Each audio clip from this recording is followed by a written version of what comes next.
शुमाली कश्मीर जिला कुपवाड़ा के नवतमसा के मुकाम पर नेशनल हाईवे पर जबरदस्त एहतजाज कई घंटों तक ट्रैफिक दोनों तरफ से बंद पड़ा।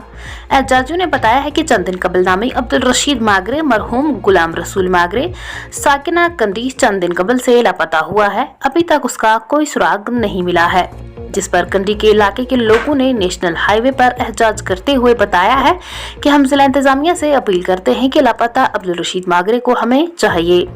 पेश है कुपवाड़ा से भट्ट मुजफ्फर की ये खास रिपोर्ट।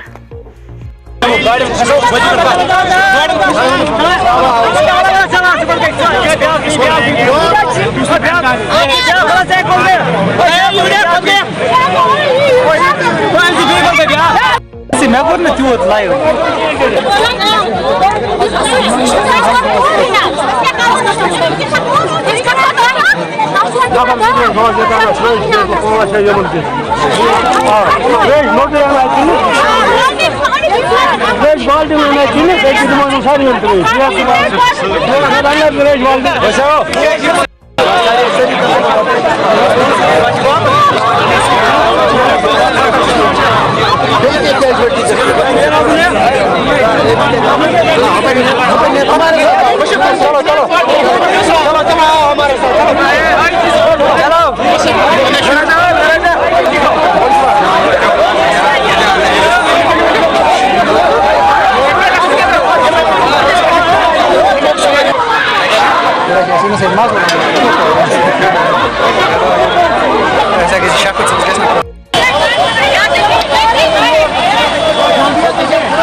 पता हुए